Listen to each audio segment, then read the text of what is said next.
Okay, welcome back everybody to another episode of the Raw Knowledge Podcast with your host, as ever, myself, Alex Connor. And today I'm back with another guest, one particularly creative, one that I met at a recent event, and we sort of hit it off. We were having a chat about a few things. You had a really creative, eccentric streak.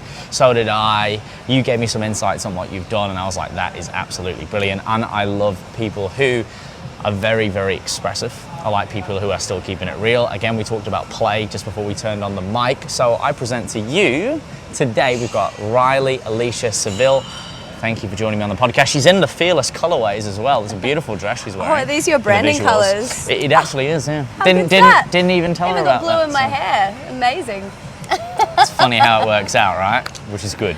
So I guess for the listeners, to give them a bit more of a synopsis about you, tell us who you are, what you do, but more importantly, why you do it. And you can take as long as you want and keep it as short as you want. It's completely up to you. There's no rules on this podcast.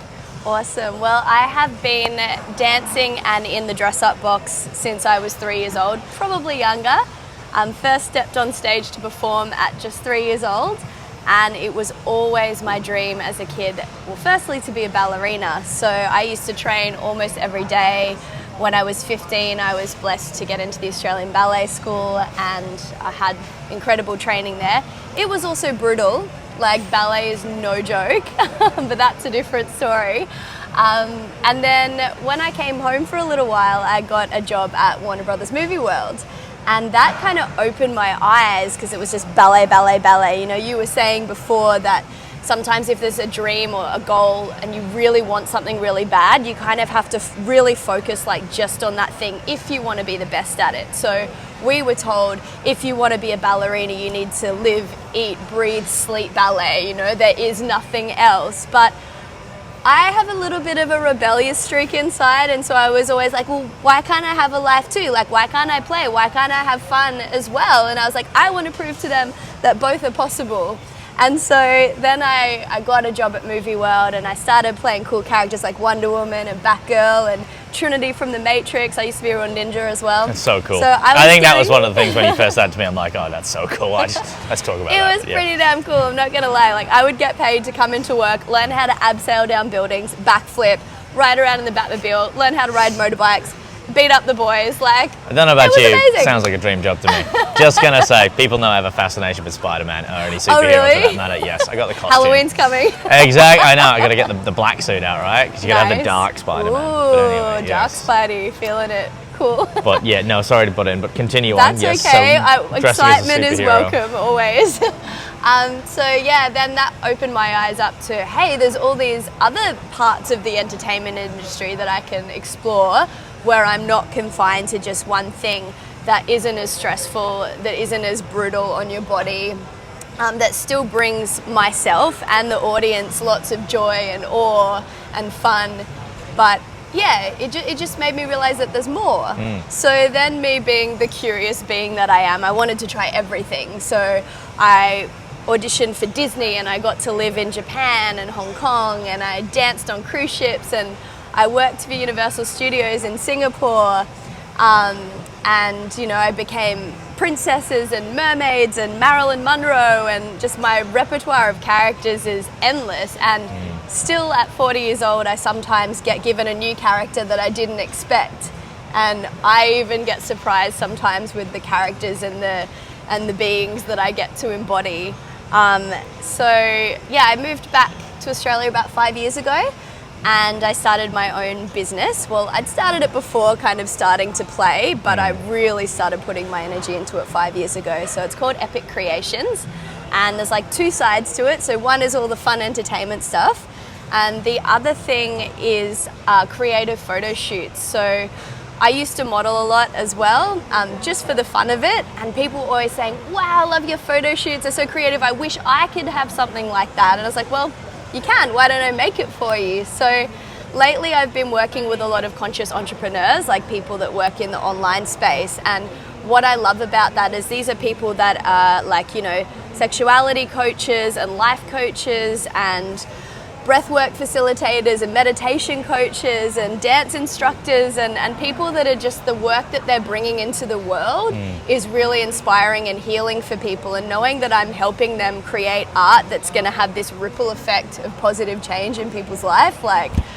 oh, it's just amazing. You know, it's not just about the pretty, like the images are spectacular, but they're also, you know, I'm turning people into angels and goddesses and, you know, all kinds of different characters. And I also talk to them a lot about the intention and embodying the character as well. So that's one of the fun things about playing so many different characters, is you get to explore all these different parts of yourself or different energies. And, you know, like once you put on that costume, I remember one day so clearly, I was playing Wonder Woman and I got to work and I was in the grumpiest mood.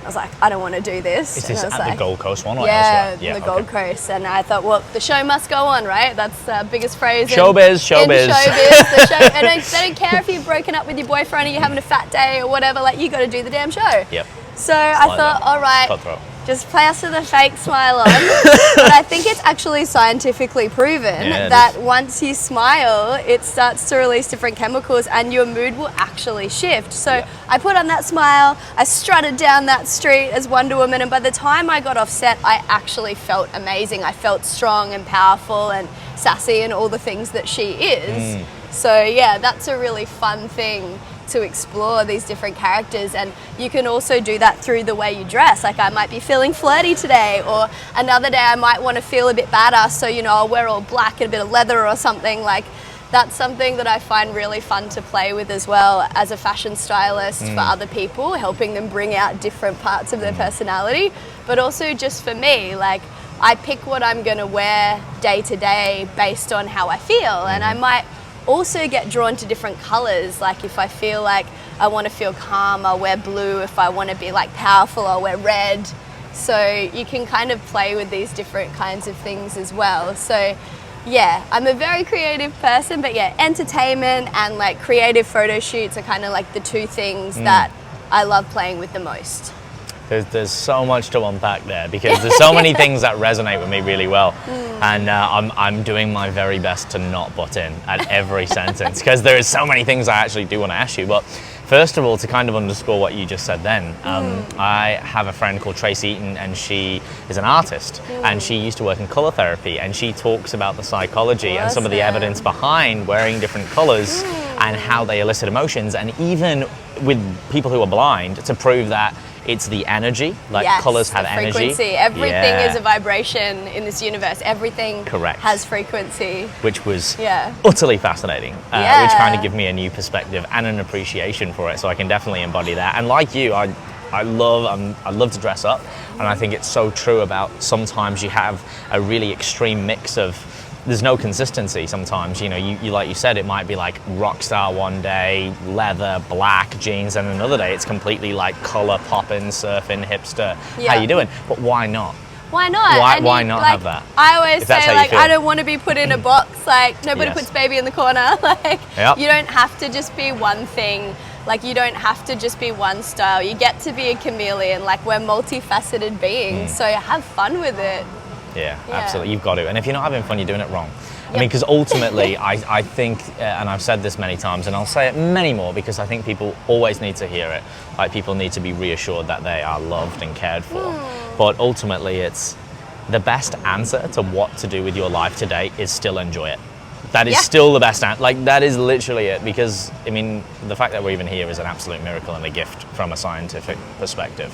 So ultimately, it's like, hey, we're all going to end up in the same place, whatever you believe.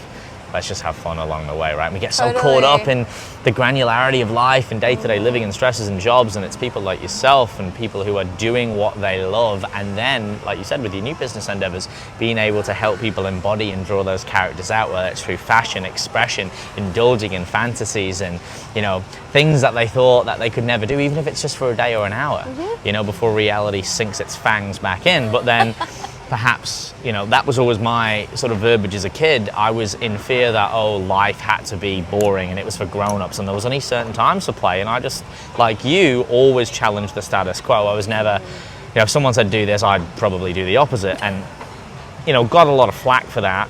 which you probably did, because I always stood out like a sore thumb. And I get it, because if you're going to be different, you're going to get hammered. Yep. But now I embody that, embrace it. That's built character. Totally. But also, it allows you to tap into different areas of yourself. And again, like, I get to, like you now, show people, I'm like, you can, if you want to do something, like, we can do it. We've just got to break it down. We've got to start with where you're at. We've got to have some, yes, we've got to have some science behind it, depending on what we want to do. But we can do it if you really want to do it. And there's no reason why you can't dress up as a superhero every fucking day and get paid great money for it. And especially now, more than ever now. So to kind of tie that into a question, one of the first ones I had when you were speaking about the characters, people always say, you know, what's your favorite this? And it's a really unfair, it's so hard. it's a really I can't deal with that question. Yeah, no, and that's why I've quickly just pulled out of that, because I knew you were gonna, I don't know. So I've got a better question, because it is unfair to ask someone. It's like saying to me, Alex, what's your favorite ice cream? Like, I have a knee-jerk reaction, but there's probably a good 5. Do you know what I mean? And even then. Depends on the day. Depends on the day, exactly. So what I wanted to ask with you, is there any characters which you think you've best suited? And any characters, moreover, that you feel that have really connected with you and what you've learned from them? And you can pick a handful, rather than just saying this one, because again, it depends on the day. Okay. Well, how long you got? Because I got stories for days, but hours. That's why we have long form content right here. So, when Alex puts this up, it might be fun for you guys if I actually send you some pictures of me in the different costumes, if you guys would like to see that. I'll put them up on the screen, like right here, right now. Yeah. You can visualize them. But basically, I guess to start with, when I was a little girl, well, all girls are little princesses, but I really wanted to be a princess. I used to joke with my bestie that we were going to go to England and sit on the lawn of the palace and wait for Prince William to propose to us. Exactly. But I was like, I'm going to be a princess. And I was so sure of that. And this is, I guess, the power of manifestation. Like, if you really want something bad enough, like, you can totally have it. Absolutely. And the only limitations we have are the ones that we place on ourselves. I didn't write that one. But it is true. But it is true. And I second it. So, I'm not married to Prince William, but I did manifest being a princess in my own way. I actually got to play 3 princesses for Disneyland, and I got to wear the ball gowns and dance around and live that magical fantasy. And, you know, I got to stick it to the people who said I wasn't going to be a princess. Because the thing is, it's that good. Like, the costumes are that good. The props, it's that well done now. Like, you are pretty much in it. Oh yeah. Especially if you did this in America, or even, like you said, I think you do Euro Disney, Japan, Disney in Japan. Yeah, like that. The technology and phenomenal. The costuming and everything is amazing. Like, it really feels like magic. Another thing I used to do when I was little, I was obsessed with The Little Mermaid. I used to tie my legs together and be in the pool for like 8 hours a day singing Part of Your World and just like dreaming to be her. And I got to play her in 2 different countries. So I did this show where I was strung up in a harness on wires so that I could wear a ginormous mermaid tail, and the audience would sit underneath me and I could flip around. I was flying through the air like I was swimming. Phenomenal. So we had to do a month training in Tokyo, before we went into it. Aerial stuff. Learning how to plank and flip and move in the harness, because it's insane body control. Ooh, it is. While you're like singing and saying lines in Japanese and being pretty and like all of the things. Yeah, so, multitasking to the maximum. Yeah, but that show just felt like absolute magic, because it was a dream come true, but also just like, as you said, the level of production, like the set and the costume, and I'm literally flying through the air, like it just felt euphoric, like it was unreal. So yeah, like mermaids and princesses, I'm sure most little girls love that. While I was in Hong Kong playing Ariel, I had a bit of a hair disaster, and I had to cut all of my hair off, like pretty much all of it. Like, it was this short at the back and sides, and I said, can you just leave me like a little fringe? What happened, if you don't mind me asking? I had a big photo shoot, a rock star shoot before I moved, and I had extensions put in, like the beads ones, and I was doing like wild hair flicks, like it was unreal. But then they started to grow out, and because I was wearing a red wig every day, they dreadlocked at the roots, and they had to cut them out. Shit. So yeah, so all my hair was gone, and even though I worked at Movie World, I'd never really resonated with Marilyn Monroe before. I was more like cute and innocent. I didn't feel myself as that like sexy woman. Very powerful. Yeah, and then when I cut all my hair off and it started to grow, I curled it one night and I went, holy crap, I look like Marilyn. And I'm like, you do actually look like Marilyn. Like you have similar features. But I never saw it before, and I was like, I'm gonna wear my hair like this out on the town. So I went to Lang Kwai Fong, like the bar district in Hong Kong, and the whole street was freaking out. Everyone was like, Marilyn, like wanting photos, and like I was famous. And I was like, and is this still in Japan? Hong Kong. Hong Kong. I was gonna say, because they would over there. They really do, like, they're not afraid to, like, when they see a character or someone, they will be like, they'll very express it to you. How they feel, paparazzi. which is lovely. How they do that. Yeah.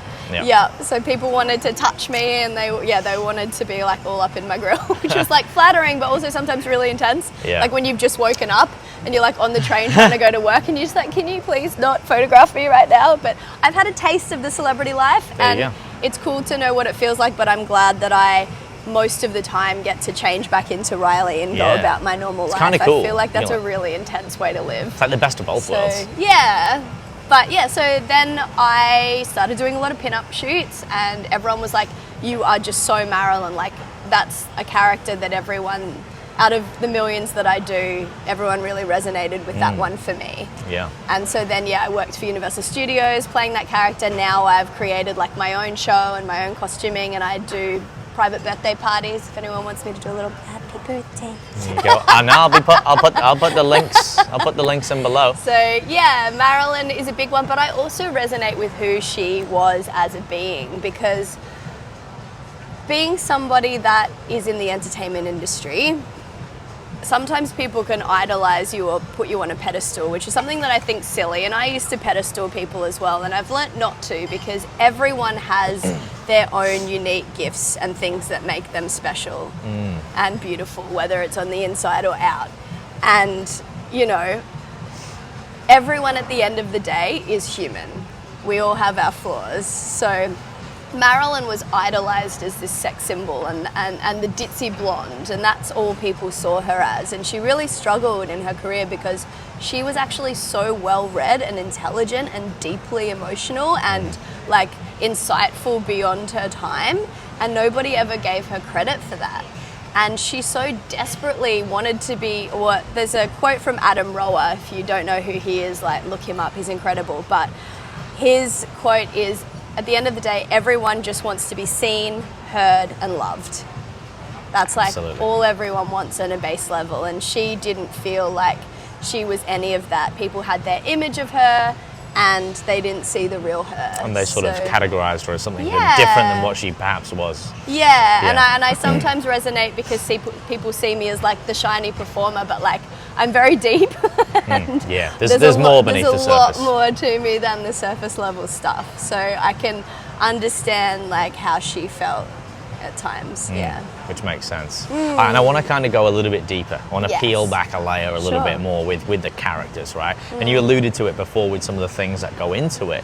And it's going to be different for different characters. It depends on the location. It depends on, obviously, you know, the environment. It depends on the role you're playing. But what are some of the things that go on behind the scenes when you prepare to become a character?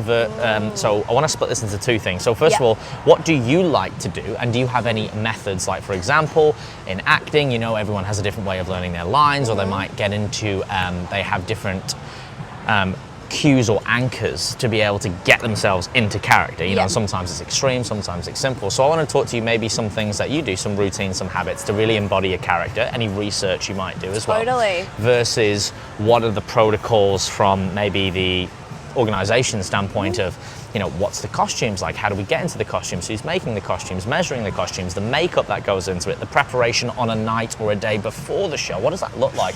I want to really give people like that inside view of what goes on and a peek behind the proverbial curtain, if you will, because I think a lot of people, again, and you just alluded to it, you see it from the surface and you go, oh, this is absolutely amazing, and it is. But, you know, once you've worked on movie sets, once you've seen behind the scenes, one, it can ruin the illusion a little bit. I find myself not being able to watch, I mean, I don't watch a lot of TV anymore, but I can't watch a lot of films anymore. No, I can't. And it's not that I'm picking the faults, it's just because I've been behind the scenes and done a lot of that, and I've had the luxury to do it. I can't, unless it's very well done, I don't get captivated by it. I see through it. And I'm like, you need to give me the illusion. You need to give me the magic. And that is, you know, no disrespect to the people who are doing it, but sometimes if it's not well written or executed, and it doesn't have to be a massive production, like even some of the best comedies, being biased, British, written sitcoms that are so simple, even shot in 3 scenes, are just absolutely phenomenal because of the storyline, the characters, and the way they collaborate is just absolutely magic in my opinion. But again, coming back to the question, let's kind of separate that in two.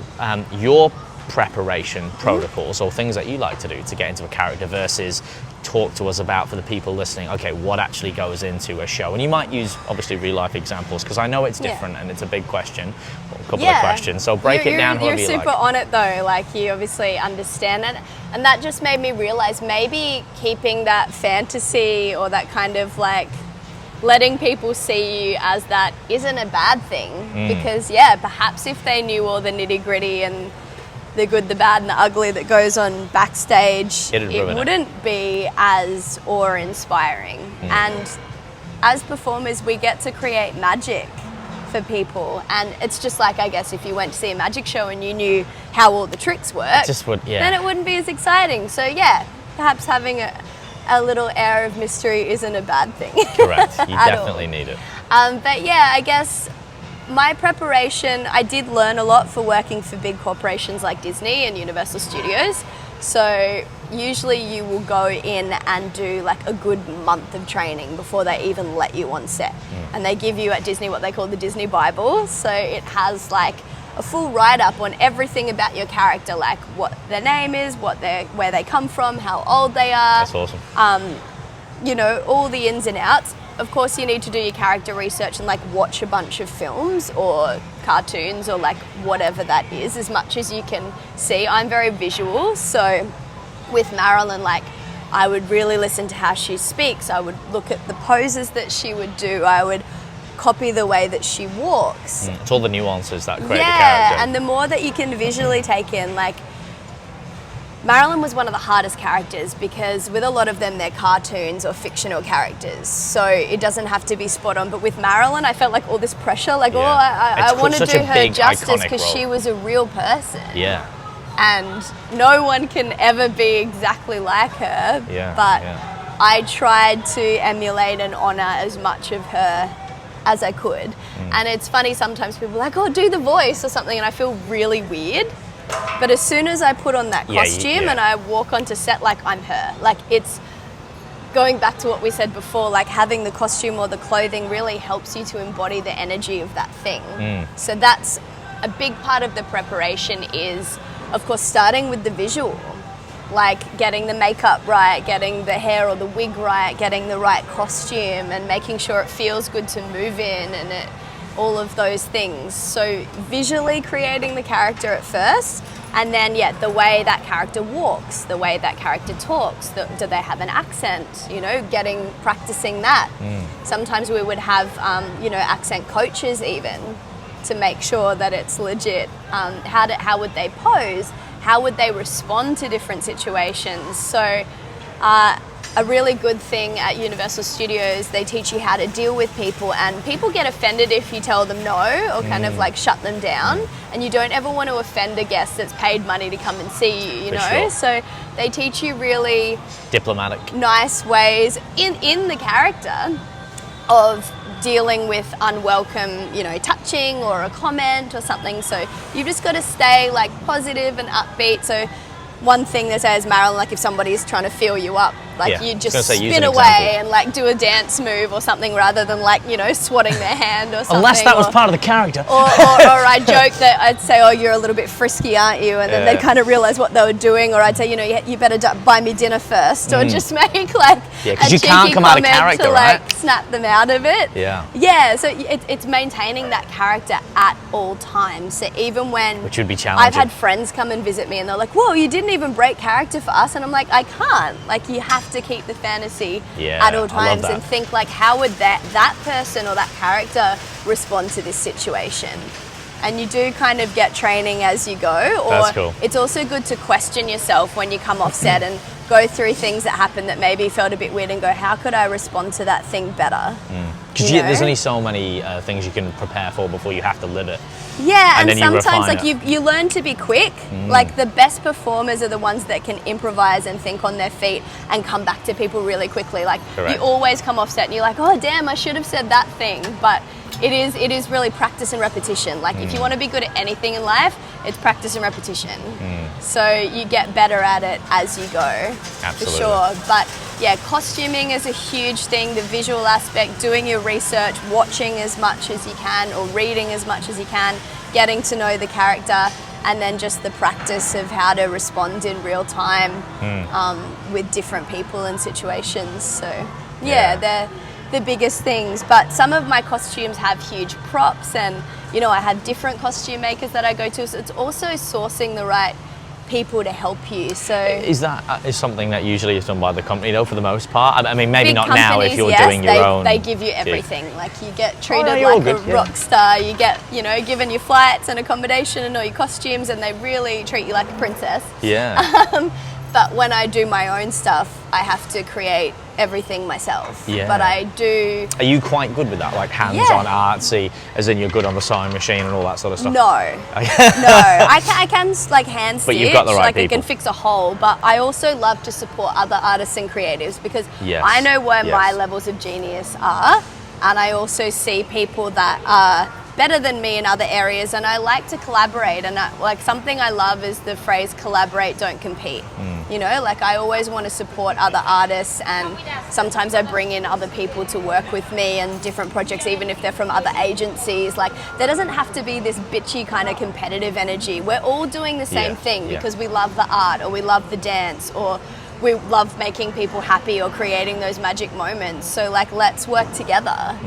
Absolutely. I think it's important, like you said, to know where you excel, because at some point you can only spread yourself so far. And it's exhausting trying to do all the things, trust me. Burnout is not fun. No, exactly. There is a point where you have learning to delegate. And invest in those people, in those resources. Something that's always fascinated me with suits. And finding people online who actually make the movie grade suits, and they can customize them for people and whatnot. And I just think it's like some of the work that goes into those suits and those outfits is absolutely unbelievable. Like it just blows my mind. Can you give us an example of maybe some of the most extravagant costumes, characters, suits, whatever you want to call it, attire that you have been or had the pleasure to be able to wear? That's been like, wow, this took us a bit of time to get in here, or wow, it might have been an accessory on the outfit that was, say, really iconic, or it could have just been the whole get-up that made you feel like a complete. Let's say, for example, let's take X-Men and Mystique, for example. Like getting the body paint. I mean, imagine, because I've done the body paint, not in Mystique, but it's like, there's so much work that goes in before you even get there. It takes hours, like it can take like 3 hours to do a full body paint. Because Mystique is, I believe there are people who play her, if I'm not mistaken. I think there's everything now, isn't it? I mean, I know there's a suit they use as a base layer sometimes, depending on the methodology, and then sometimes they go full on paint, or they do a bit of both. It depends, but anyway, anything that comes to in mind the for you? industry, like you'll see, you know, Mystique come out and do a show for like 30 minutes, and you'll think, is that it? But the amount of preparation that takes to present that show is actually months. Like people don't realize. And it takes months to put together a show, and people are like, oh, can you just come out and do like a 30-minute dance? And you're like, first of all, who has that kind of stamina? When you know about dancing. For example, when I also love dancing Latin dance. I used to train a lot of salsa and compete. A 2-minute routine for a salsa competition, 2 minutes. Some people start a year out. A year of training, like multiple times a week, for something that's over in 2 minutes. Like that's how much preparation can go into some of these things. Yeah. And that usually is the case. Yeah. It's like the bodybuilding industry too. Yeah, bodybuilding, you know, same you're thing. on stage for like maybe lucky if you're 5 minutes, maybe a bit longer, but all you're doing is like 4 or 5 poses. Yeah. But it takes you like 12 months properly to get into the actual condition if you do it right. Yeah. And you're preparing everything by the time you're done. And it's, there's and so much. And people look at you and go, oh, I wish I could be like that. Well, you can, but get prepared to train for a year. It's not pay to play. You can't just go pay your money and do it. Not if you want to do it properly. It's all that goes into it. You understand the level of commitment that these kind of high-level things take. So. Yes, there is a lot. There is a lot in that. So perhaps now I want to talk about sometimes, you talked about some of the highlights to a degree. I want to maybe contrast a little bit with And you even mentioned some of the challenges as well as a character, you know, when people come up to you and how to deal with people and not break character and all of that sort of stuff. But what about a challenging or a set of challenging times that you've had that have been great learnings for you? You know, maybe you mentioned about the hair, you know, you had to cut that out and that was a bit, but then it's sort of transpired into a black clouds and silver linings with the character. Is there any specific times in your career or some of the toughest moments, whether that was through travel, whether that was getting a character, or just when kind of everything was against you, so it felt? What were some of those times? What did you learn from them? And maybe just talk us through a little bit. Absolutely. All right, we're about to go deep, fam. So Let's do it. We're going to another Marilyn level. Hair, I call it my beautiful disaster. Like that was just like kind of external, surface level, you know, aesthetic, whatever. But it did lead to a beautiful like embodiment of a new character. One of the most profound moments in my life where I literally felt my heart break and I thought my entire world was ending and my life turned out even better than what I'd planned was, I briefly touched on it. I said I wouldn't go into it, but the Australian Ballet School thing. Like that institution is intense. They audition all over Australia and all around the world, and they only take 15 boys and 15 girls every year. Because ballet is, just quickly to interject, is notorious for discipline. It's, I mean, you know, people think of the Russian ballet school, the British, you know. We did Russian style ballet. And I think everywhere around the world, it's kind of the same. Like if you're doing ballet, prepare to sell your soul. Yeah, in some respects. It's there's a movie or a TV series on Netflix called Tiny Pretty Things, and I had a bit of resistance to watching it at first, but I'm so glad I did because there's a narration through the entire thing and the quotes are brilliant. Is it quite accurate? She was able to articulate things that I couldn't quite put into words myself, but they basically said like, ballet is Darwinian, like it is a test of survival. Like we do things that should be physically impossible, pushing our body to the absolute extremes of what is physically possible while making everything look completely effortless. Like you bleed, you get injured, like every part of you's in pain, but they say like if you dance through the pain then there's no more pain. Like, and you can't say, oh sorry, my body's sore today. Like they don't care. It's like that whole, there's also a great image where one ballet shoe is on and one shoe is off and like the foot is completely destroyed. But mine aren't too bad. In the boot, it's, you probably conditioned yourself with all of the other attire that you've worn, I imagine. But yeah, you do build up some sort of resilience. And the thing is, that's just the physical aspect. There's also the emotional aspect. Like I had to make massive sacrifices. When I was a kid, instead of playing with my friends on the weekend, I would be in the studio training. When I was 15 and I got into the Australian Ballet to train, I moved to Melbourne from the Gold Coast, away from my family, my friends, everything I'd ever known and loved, because that was my dream and I was going for it. That was a huge sacrifice. I've left my family multiple times. I've left relationships for career opportunities because that dream was like stronger than any fear or any bond. Like, so yeah, there's this huge sacrifice that was involved, but that's the emotional side. And then there's the mental side, like constantly being told that you're too fat when I weighed 42 kilos, like being told that you suck, that you're never good enough, like nothing is ever good enough. And somebody said to me once, Riely, ballet ruined you. And I was like, what? And I got a bit defensive at first. I was like, what do you mean? And it's like the level of the perfectionism that you possess, like nothing is ever going to be good enough for you. And I'm like, ooh, like it's kind of right in a bit. Just like you said, when you see behind the scenes of a movie, then you're like going to pick, or you just notice things. And it's not like you're trying to necessarily pick it apart, but there's part of your brain that like knows the perfect way it should be done. And then you really can see all of the faults in it. It's a bit annoying. The veil becomes lifted and you're like, oh, you can't unsee what's been seen sometimes. Yeah, and I try not to, but I'll watch another dancer, my brain's picking them to shreds, and not that you want to. No, it's just but, like, your brain is focused on that. It's trained into you that like this has to be a certain way or it's not good enough. So yeah, it has made me like strive to do everything well. Like I have a high standard, but it can also be detrimental. So it's just being aware of when you're going like too far and just like relaxing the reins a little bit, like that's good enough, you know? Yeah, this is true. Yeah. What is it? So, polishing things to perfection is a low level activity. because perfection in and of itself is subjective.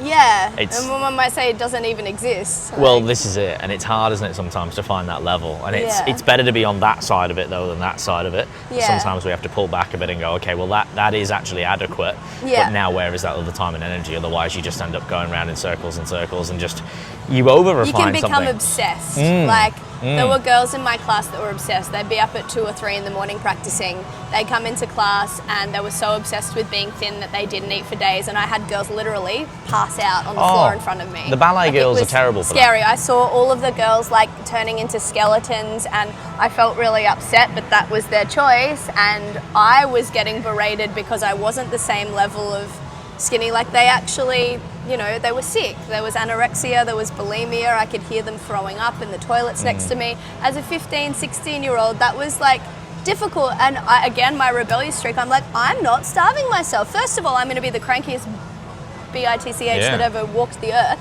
And how do you have the energy? Well, you need to fuel the machine. We're like Olympians. We were training 6 days a week, all day, like full out. Like, how do you do that if you're not fueling your body? So, yeah, it was a lot to deal with. And yeah, I was very badly bullied and harassed as well by classmates. You know, if I got a better role than them or I won a scholarship and they didn't, like, it was horrific. The level, like the tall poppy syndrome Australia, fam, that's got to go. Like, there is room for everyone to succeed. There is a lot of that over just here. because like there's somebody shining bright, like, doesn't mean that you can't shine bright in your own way. Like, don't pull people down. There's room for everybody to be amazing, and like, be inspired by them. Take them as inspiration to, like, you know, improve your Learn life, from them. but don't pull them down. Like, yeah, that's got to go. Yeah, 100%. There's But- too much of that here. Yeah, so I was bullied not only by other students, but also by... Just a quick one, guys, before we carry on with the podcast. For any of you who are interested in taking your health and physique to the next level, and you want to remove the guesswork, you're not quite getting the progress that you want, you're not seeing what you want to see in the mirror, and you're not feeling like you're really moving in the right direction, then click the link in the bio below, the apply button, where you can contact me. We can organize a free consultation, no obligation, and discover whether it's a good fit as coach and client. All right, back to it. All right, we're back. For you, we're not back Action. because we were there. But anyway, that's all good. Anyway, so back to it. Where were we? Because I'm usually good and I Yeah, forgot. I was just saying, like, yeah, it was challenging physically, mentally, emotionally, and I got the course. There's usually 3 years, and I ended up doing 4 because I fractured my foot and I had to repeat a year. I was 2 months from the final graduation where we did a big showcase, and all the directors would come and watch, and that's where you kind of get placement into the ballet companies. That was my dream, to be a soloist in a ballet company. 2 months before that final kind of placement, I was really stressed. I was being harassed in the class by my teacher, and I had a panic attack for the first time. And I was a teenager. I'd never experienced anxiety like that before. I didn't know what was happening. All of a sudden, my whole body went red and my head got dizzy and I couldn't see properly, and I was gasping for air, and I was like freaking out, and I had no idea what was happening or what to do. I thought I was gonna die, so I like ran out of the room, and I was just sitting in the corridor like hyperventilating, literally. Like a panic attack or something? Yeah, I had a panic attack, and there was a staff member that came to see me, and she's like, "What's going on?" And I'm like, "I don't know, I can't breathe." And instead of being like caring, she shut me in a room and hid me away so that nobody would see me, and then left the room, and I was so panicked, I didn't know what was happening. She came back in, handed me a paper bag, and then left again, and I was like, what am I supposed to do with this? And then I remembered, I think I'd seen in a movie that you can breathe into the paper bag if you're hyperventilating, so I tried that, but like, it was a pretty stressful situation. And then I got called into the director's office. They told me they thought that I wasn't coping and asked me to leave. After 4 years, I had moved away, like packed up my life to be there for 4 years, had trained 6 days a week, had put everything into it, and 2 months before graduation, they just said, "It's time for you to go. You're not coping." All because of that one episode? Like I had been saying to them that I was struggling a little bit, like mentally, but instead of being offered help, they just saw that as me being weak and didn't really offer me the right support. And I hope that now these kind of institutions have more counsellors and support for the athletes or the dancers. But back then it was just, they didn't care. If you were a weak link, see ya. So I literally felt my heart break in that director's office and absolutely lost it on the couch. Instead of being comforting, she couldn't bear to see me like that, so she asked me to be taken from the room, and I was hysterical. Like, I thought everything that I'd worked for from when I was 3 years old was over. Like, my life was over. And I actually wasn't okay. Like, my mum came down and moved me back to Queensland. I couldn't get out of bed for 2 weeks.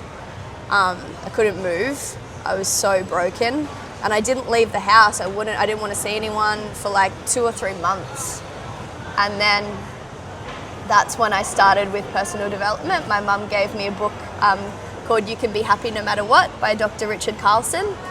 It's really light and fun and easy to read, and it basically just teaches you that everything is a result first of your thoughts, which turn into feelings, which turn into actions, which then affects your entire life. So everything starts from your thoughts, and it teaches you about those mental snowballs, how, you know, you think a bad thought and another one and another one, and then all of a sudden it's this huge thing that you can't deal with. So it's like being aware, catching that thought, you know, when it first begins, and seeing if you can reframe it, or, you know, is that actual reality, or am I overreacting, or is that my perception of that thing? You know, just mental awareness. And so then I felt that was helping, so I just started reading heaps of self-help and personal development books, and basically cured myself of like a really intense depression.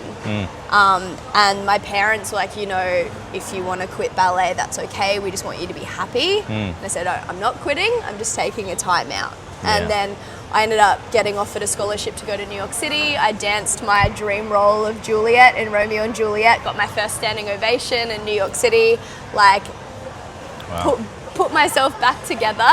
But that was also then when I got the job at Movie World too, because my friend was doing it. I thought, that looks like fun. And I was like, it doesn't have to be just ballet. Just because I'm not the prima ballerina and that's it, my life isn't over. I can do other things. And the ballet training helped me to be good at martial arts. It helped me to, you know, have a good physique. It helped me to be dedicated. It helped me to stand out in auditions because of my dance technique. So all of that training I'm still so grateful for, even though it was brutal, because it gave me like really good foundations. But I also learned that, yeah, there's more than just that one thing also. And when I work with people or teach people or train people, I'm never going to be like that. Like, I don't need to break someone or put them down to get results. I prefer to motivate by encouraging and inspiring. So that really like shaped the kind of person that I am, and I don't have a nasty bone in my body. Like, I would never intentionally try to make somebody feel bad. Like, it doesn't have to be that way. It gets to be different. Correct. So massive learnings, massive through my whole career into a different direction. But then I had a principal, like the top tier dancer of the Australian Ballet, watch my career and say, I'm so jealous of you. I'm like, why? You're in the role that like is the top role. Like, that's where I wanted to be. And he said, no, but like, we're working our butt off, getting treated like crap, being underpaid. Yeah, I was going to say, they generally don't get paid. And he's like, you're traveling the world and doing all these exciting things, and you have so much variety, and your life looks so fun. And I'm like, well, yeah, it is. So, you know, other girls I saw, unfortunately, when they didn't make it, I saw them like, you know, working in Woolies or choosing a completely different career path and just giving up dance because it was just too painful. So I'm glad that I still, you know, kept the dance and kept the performing, but just let it open a new door. And it's not what I expected to happen. It's not what I originally wanted, but it's been more than I could ever dream of. So it was all perfect in the end. Yeah. I appreciate you sharing that. Yeah. It's quite inspirational in and of itself. And the ballet school does have that notorious element for really messing with people psychologically. Yeah, like the TV shows that you see can relate. Like, it's not that make-believe. I always go to Pineapple Dance Studios. Oh, yeah. And do Spanish. because he's just he's fucking crazy. Comes in, they're not on solid, you know. And you go in, and he's like, it's true though. I mean, I've been fortunate to work with a lot of dancers who have been high-level ballet, and like their discipline is phenomenal. They're great to coach in terms of they listen, they take it in, they execute with absolute precision. But there's so much mental hurdles to unpack. Yeah. Usually around food. A lot of them usually do have an eating disorder or a bad relationship with food, and again, it's been because of the foundation. Because you're bullied and harassed to think that your body is terrible. When and it's ballerinas' physiques, oh my god, they're incredible. Phenomenal. It works every single muscle in your body, like they're the athletes of God. Like and when you fuel the body right, you can look and perform even better, which is the greatest irony with the ballet. It's, you'd think that at this point they would have nutritionists in there, and maybe they do now. We did have them come in maybe once, but there should, I hope. There needs to be more support. Exactly. Took the words right out of my mouth. Yeah. I hope that is the future. Yeah. And a niche there, I think, especially. Totally. And for a lot of other industries too, like models are a really big one. A few of my friends are professional models, same thing. They got shipped out to New York. Actresses as well feel like they have to be stick. Oh yeah. And it's kind of like completely in conflict with performance, whether that's mentally or physically. Like you need to kind of, and the thing is, if you love yourself and you feel good in your body, like your energy's different, you move different, you're more confident, you're more radiant. Like people said Marilyn had that X factor, like she was notoriously late. She had psychological issues and unworthiness and all of the things, but as soon as she stepped on camera, she just glowed. There was a magic about her, that X factor as they call it. Like you're more likely to have X factor if you're feeling good within yourself.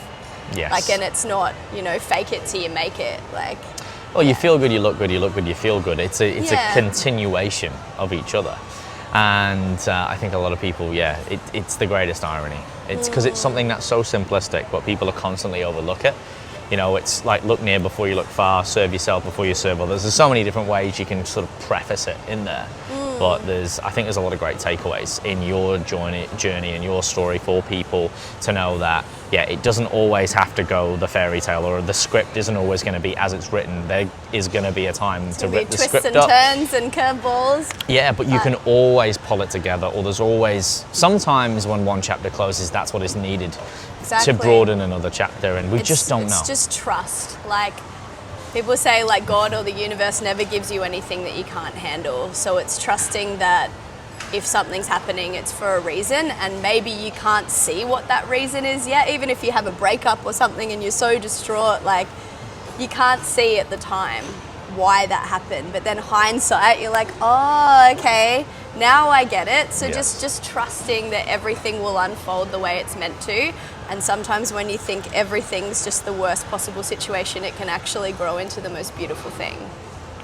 Well said, well said. I want to transition into talking about play, because we mentioned that, something you're really passionate about. That has obviously been a bit of a theme in this conversation before we get on to the more rapid fire. So let's talk a bit about that. You said to me before, play, we need to do it more. A lot of people feel that they can't play. We exchange some ideas around that. Let's talk about the concept of playing, how we can play, why is it important to play, and what it means to you, and perhaps now with your latest endeavors and businesses, how you help people play more and embody that playful role, or to unleash the inner child, for a lack of better words. Yeah. Well, there's a great quote, and it's, we don't stop playing because we grow old. We grow old because we stop playing. Love it. And I guess I just definitely embody a childlike spirit, because I literally still play dress-ups for a living. Like, that's just something that's so naturally in me. But lately I've been listening to feedback around me, and people are just like, wow, there's like an innocence to you, or you're such a child. And I'm like, well, yeah, I am. And I guess to me that's kind of normal. But then I look around and I realize that a lot of people don't allow their inner child to express. I feel sad when I hear people tell me, oh, you're so lucky, you got to follow your dreams. I'm like, well, why didn't you follow yours? And it could have been a teacher, or a friend, or a partner, or a parent, or someone in their life that told them, oh, you know, you shouldn't do that thing, or you're not good enough to do that thing, or that's not a real job, as artists hear a lot.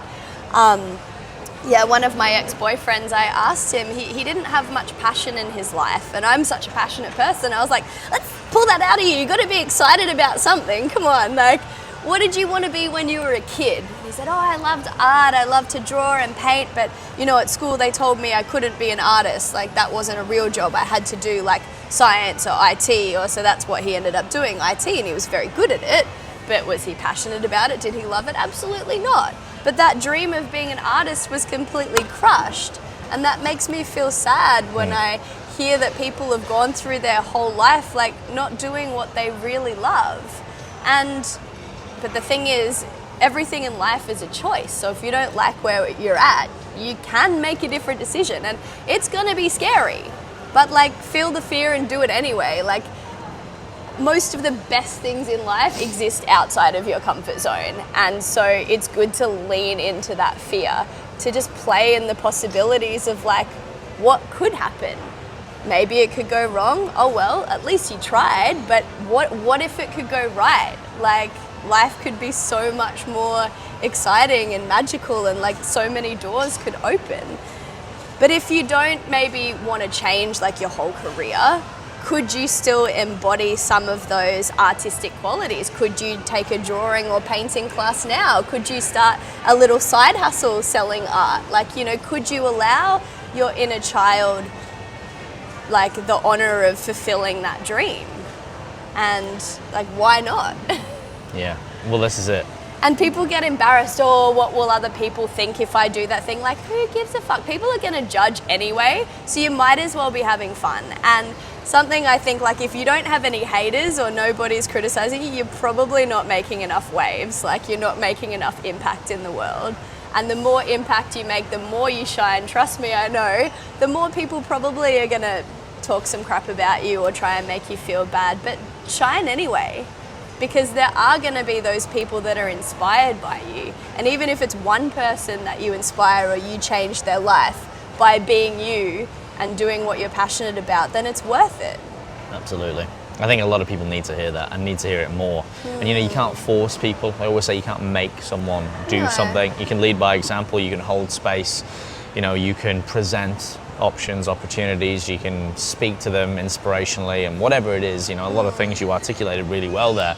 But ultimately, your reality is completely in your control for the most part. But you said it in that conversation there, a lot of people just focus on the negatives rather than the positives. You know, you said, but what if it does go right? Like, yeah. But everyone's always so like, oh, it'll go wrong, it'll be this, it'll be... It's like, you don't know that. You can't know until you do it. And as you said... Again, it's the trust piece. Like, trust yourself. Trust that you have the power within you. Just give it a go. To make it happen. And if you're constantly thinking it's going to stuff up, then it probably will, because we create our own reality. So... I have a little tattoo on my wrist. You probably can't see it because it's white ink, but it says faith. Oh, so does that come out in dark? I mean, I can see it. It's not glow in the dark, no. Oh, and it's not UV reactive. I have tested it. Oh, okay, because you can get the glow in the dark ones now. I think you apparently. can. Yeah, it's phosphorus or something. So yeah. But I can see it though. Yeah, it's good. This faith word tattooed on my wrist is just a simple reminder for me of one of my favorite quotes, which is, fear and faith are flip sides of a coin. And you choose which side you look at. I like that. So every time you go into the fear mentality, make the conscious decision to flip it to faith. Well, what if it goes right? What if I do fly? You know, and if you have faith, you're more likely to succeed. You're more likely to create the life that you desire. It's true.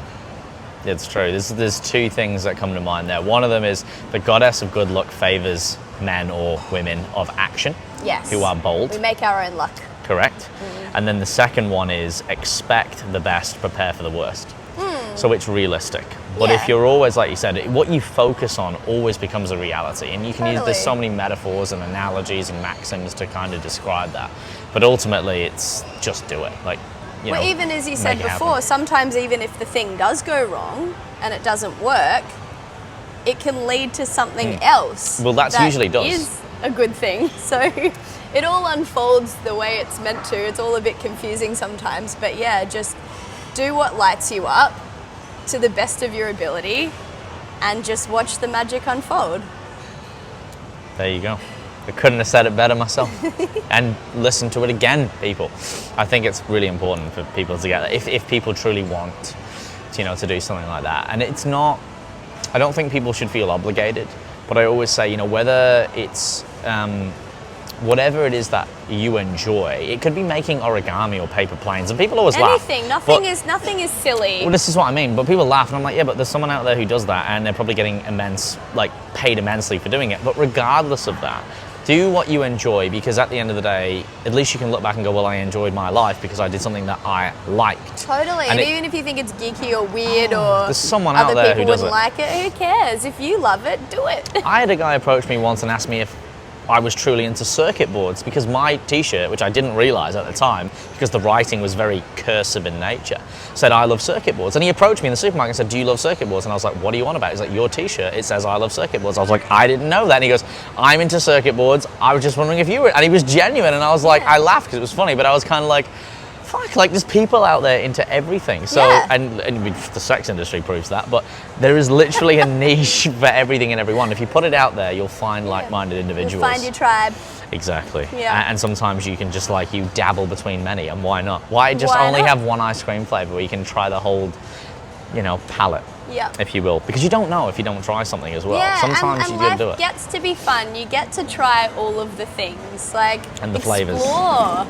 Yeah, it's definitely a life worth living for sure. So let's transition into the rapid fire questions before my final question, right? And these are a bit more fun, they're a bit more light-hearted in nature. So my first one is this. And usually I ask people, if you could choose a superhero, what superhero would you be and why? Now I don't know if that's appropriate for you because you've kind of played them all.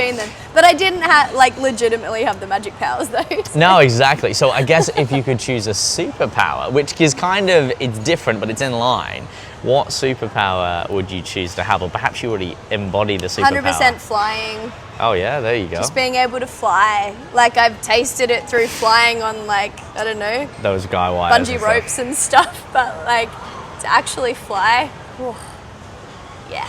That would be pretty cool, especially now, just be able to get around. And I guess just experiencing flight is and seeing the world uncanny. from a different perspective. Absolutely. What about your favorite food? If you had one last meal, and you can have it in multiple courses, you've traveled the world, you've had a lot of cuisines, so this is going to be a good one for you. What is the one thing you just can't say no to? Or the set of things? Again, it can be, I let people, because I'm a real foodie, you can have entree, main, dessert if you like, and a drink with it. So what would you go for there? If it had to be a cuisine, I would say Japanese, just because it's quite healthy, there's beautiful colors, the presentation is immaculate. Especially traditional Japanese, because it's very different to the Japanese That's one thing I love about Japanese people, if they love something, they're so studious and they really put in so much effort into making that thing beautiful. Absolutely. It's not just slapped together, it's art. So, and there's a lot of beautiful things, and their desserts as well, the mochi and the green tea ice cream, and it's yummy. I'm getting hungry just thinking about it. Definitely. Where's the Japanese? Yeah, right there, Hero Sushi. Right there, Hero Sushi. Yeah. Magic, I don't know if it's as good as what magic exists. Good as what you described, but I don't know. We can get over there, and they might be like, "Yeah, I can make that." My next one would be kind of a lead on to that, and this is, again, probably an insightful question or an interesting one to ask you because you've embodied characters. Again, you've done a lot of traveling. If you could meet 3 people, have dinner, have your favorite sushi with 3 to 4 people dead or alive, and this is going to change, right? If you think about this over the day, it'll change the week. So right now, who would you be inviting around the table to have this sushi with and share some conversations? Marilyn Monroe, because you hear so much about her energy and you can kind of see it on screen, but I would love to feel her presence, but also really feel her, because I know behind the scenes she did have a lot of pain, but just feeling when she makes that switch into the screen star and how that changes. And I would love to just pick her brain on the deeper things and the things that she didn't get to share. So she's definitely one.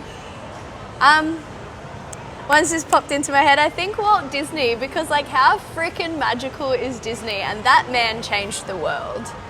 Like, not He's very only through the inspirational. cartoons and the movies and like the joy, but also like the physical theme parks. Like, people say they're the happiest place on earth, and I've worked in 2 of them and traveled to other ones, and legitimately, like, the joy and the celebration and the color and the fun and the magic in those places is just next level. His story is inspirational. Like, if people Yeah. sort of want to listen to his waltz story, it is fucking phenomenal. Like, if you want to achieve something in life, go and listen to that man's story. Yeah. The odds were against him, and now you see what an absolute behemoth Disney is, and the magic. It's Yeah. But anyway, just a side note on that. But yes, Yeah. he would be a good one. Bruce Lee, Oh my little kung fu nerd in there, like, yes, definitely would love just his philosophy, and he's great. he's incredible. So yeah, definitely. And another one while we're on the kung fu train, Jackie Chan. I love him so much. I love how he, again, fun, play. He's taken something very serious like martial arts and made it fun. He would like strangle you with that rope and like whack you with the fake plan, and like he just uses Objects. everything around him in the most creative way, and he's so fun. you go this way and I go that way. I love Rush Hour with Chris Tucker. Yes. It's so good. He would be really fun. Yeah, I imagine that would be a Yeah. really good conversation. That would be a good meal. I would like to attend. Absolutely.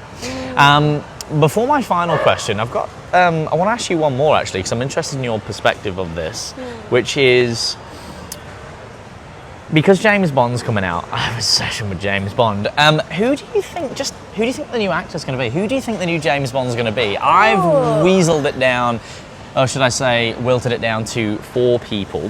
Who are you for? Well, my picks, I'm going to need my top 2. My top 2 is Idris Elba. After seeing him play Luther was phenomenal, and his continuity, and just like when he's got that mix of he's dark, he's rough, but he's clean cut enough, and he's still got enough class and elegance to kind of play the role. Yeah. And then I was presented with the other option, which I really, really think could take the cake, and that's Henry Cavill.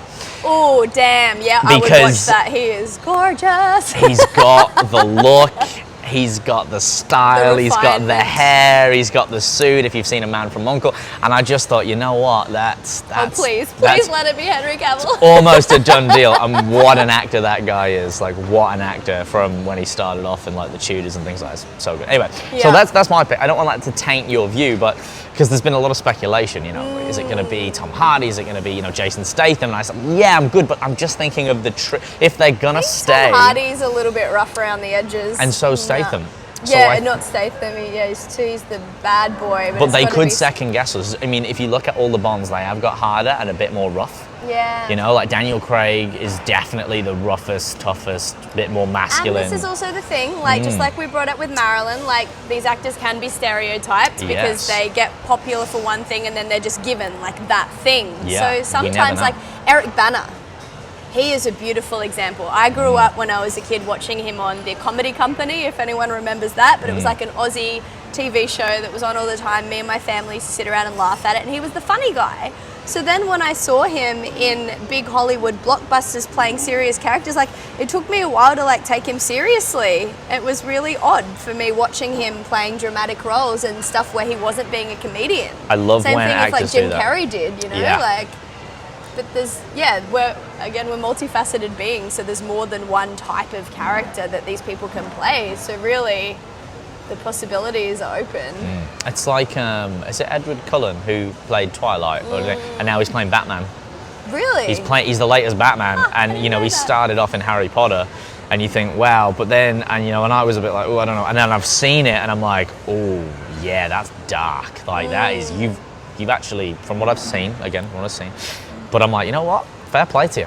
Yeah. Fair fucking play. All I But can they think now develop is as Henry characters. Cavill. Sorry, you've got me excited about that one. Yeah, it's hard once because it just seems so fitting. Yeah. But there was talk of them doing a female Bond, which could, and I don't know how political they're gonna get, because I mean, like, I don't know if you can do that because it's not going to be James Bond anymore. But then again, who's to say that it couldn't be? So there's so many different Couldn't it perspectives. be that like the baton gets passed to his sister or something? Well, this you know? is the thing. Well, it's 3 hours apparently, this one, and it comes out. If you want to join us, I've got a big group coming. I'm coming. Yes, so it's coming out on the 8th of November. There's a couple of other Okay. things I'll talk to you about as well, events I think you'll like to attend. But we've got that coming out, and apparently at 3 hours. So hopefully it's because they usually they do lead on, but they don't lead on. So I'm hoping they're going to allude and leave us with a bit of a taster, because you and I both know they probably already filmed it, and the person who's James Bond is the best kept secret because they've probably already been signed, I would say. Yeah. Which, imagine if you were letting that one slip at the table. Woo! By the way, confidentiality agreements are tough. shaken, not stirred. I knew it. I knew. What? No, never mind. Anyway, so my final main question before we sort of get on to where people can find you and where they can sort of reach out, etc., and learn more and perhaps work with you as well on having more playtime, is can you identify, and there's been many I'm sure, a fear in your life? It can be recent, it can be past. What you learned from it, something that kind of is nostalgic, something that's quite, I guess, pivotal in your life. What that fear was, what you've learned from it, or if you're still overcoming it and working through it, what it is and how you're working through it and what you've learned about this said fear.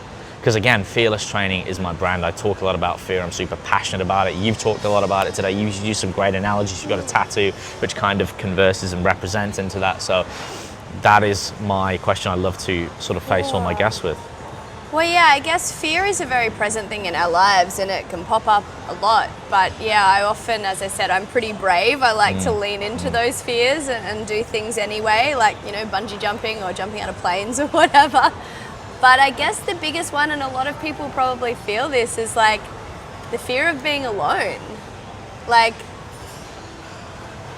humans are social animals. We used to live in tribes, but in the society that we live in today, like we're more connected than ever in some ways through the internet and social media, but it's not like tangible, like my primary love language, if anyone knows of the 5 love languages, is physical touch. Oh, yes. So I like to be close to people, to hug them, to be near people, to actually like feel their energy in person is important to me. And I give so much energy to people when I'm performing. Sometimes I do need to like hibernate and just like recharge. But yeah, I guess I like long for companionship and love and just, ultimately finding like a soulmate and all that kind of thing. But I also realize that no matter where the journey goes, like I've got me too. Like I'm gonna be okay, no matter what, So yeah, that's, I guess, still one that comes and goes. Like sometimes I feel like I'm fine, I don't need anyone or anything, and then there's times where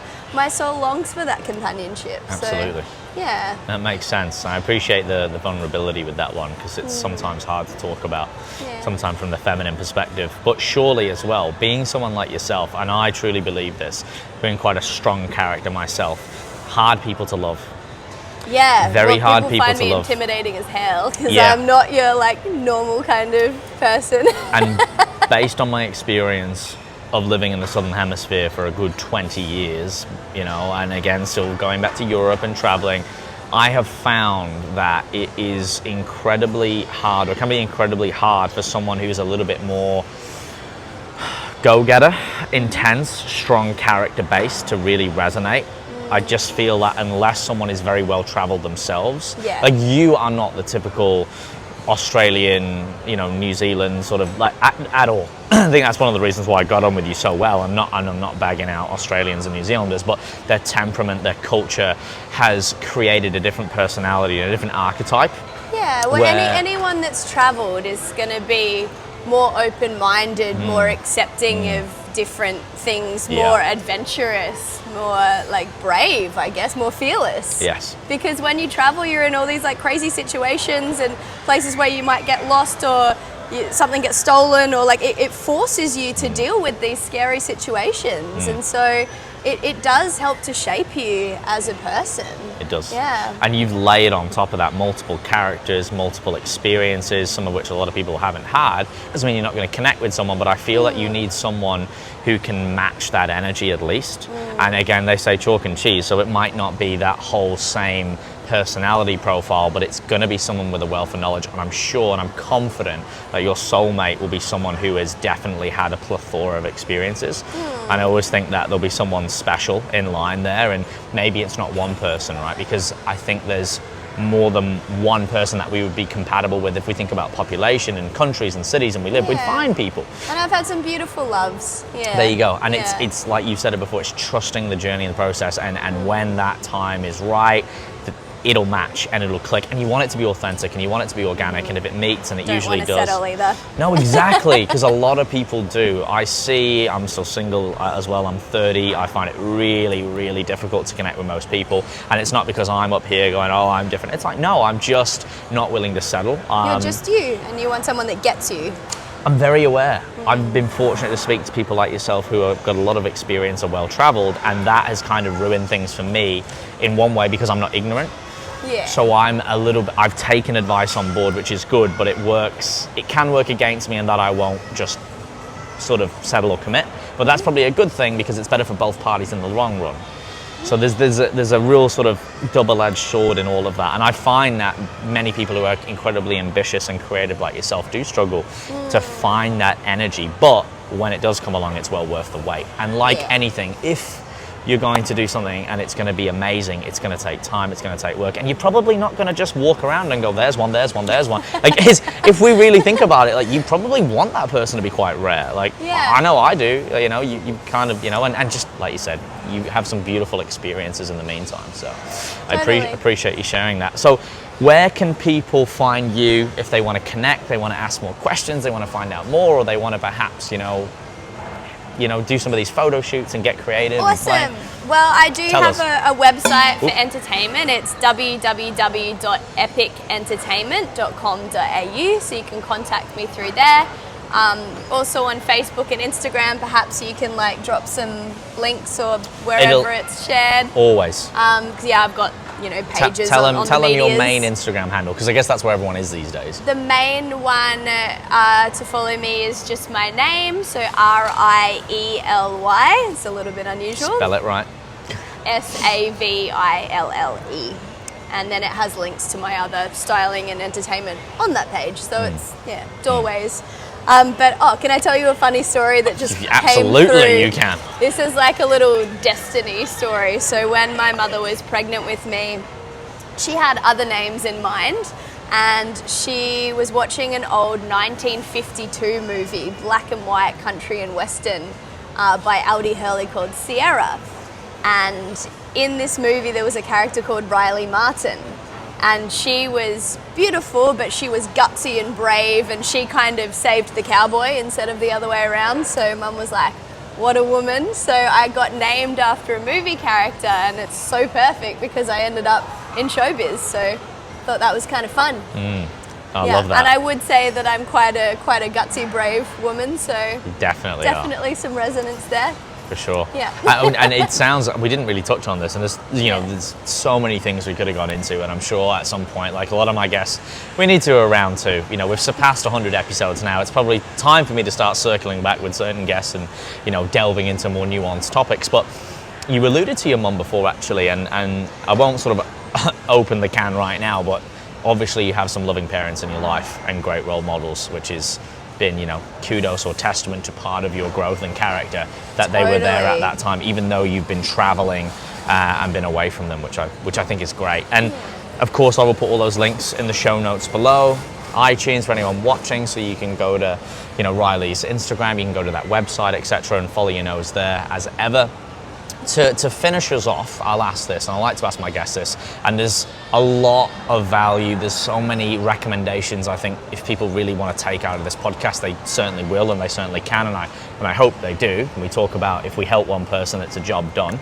But what is one thing you would advise people to do every day that could improve their life? What would you tell people to do? It could be super simple, or it could be something more complex. So having morning rituals, or they could be evening rituals if you're more of a night owl, but it's nice to start the day off this way. I think it was Sandra Bullock said she dances every day before she leaves the house, and I love that, being a dancer. She says when you start your day dancing, like you walk out of the house differently.